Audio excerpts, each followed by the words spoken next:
સુરત એક diamond hub છે, તો તાલીમ પામેલા જે કુશળ કારીગરો છે એ લગભગ 15 થી 16 હજાર રૂપિયા દર મહિને કમાય છે. અને જેને અમે તાલીમ આપીએ છીએ અને શીખવીએ છીએ, શીખવ્યા બાદ કામ આપીએ છીએ, એ માણસો 8,000થી લઈને 12 થી 13,000 રૂપિયાનું કામ કરે છે. સુરતની આ લાજપોર જેલમાં કેદીઓને કમાણી કરવા માટે એક અનોખી તાલીમ આપવામાં આવી રહી છે. અહીં કેદીઓને હીરા ઘસવાની તાલીમ અપાઈ રહી છે.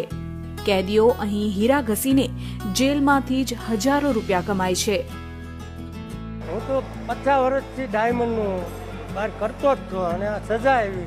પછી અહીંયા આવીને જોયું, પછી આ બધા સાહેબોના સહકારથી અહીંયા પહેલાં 2 ઘંટી લાવ્યો તો કારીગરો તો અહીંયા ધૂમ બધા હીરા ઘસે એવા શીખવાડવામાં લગભગ 50 જણાને તો એની ટ્રેનિંગ આપી. આમાં 25 જણા શીખેલા છે. એટલે બધાને જેમ જેમ શીખવું હોય એમ જગ્યા થતી એમ શીખવાડવી અને કારીગર થયા. અને અમારા ક્લોઝમાં જ કંપની છે ઓળખીતાની, એટલે એમાંથી હીરા આવે અને સાહેબોના સહકારથી બધું પગાર બગારને બધું રેડી થાય છે.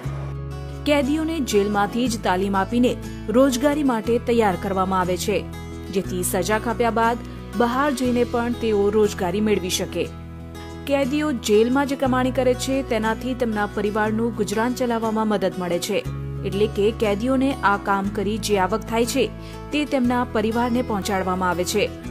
અહીંયા 2100 જમા થાય જેલમાં, ને બીજા ઓફિસે હોય આપણે જરૂર પડે તો એ આપણા માતા પિતાના ખાતામાં નાખી આંગણીઓ પર 8,000 કરી 8-10,000. બહુ ઉત્તમ છે. ટાઈમનો ટાઈમ જાય અને પરિવારને મદદરૂપ થાય.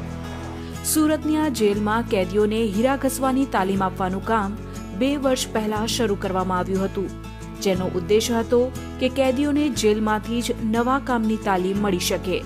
આનો હેતુ માત્ર એટલો જ છે કે કેદી એના આ સમય દરમિયાન પગભર બને અને એને જે મહેનતાણું મળે છે એ મહેનતાણામાંથી પોતાના પરિવારને આર્થિક રીતે મદદરૂપ થઈ શકે.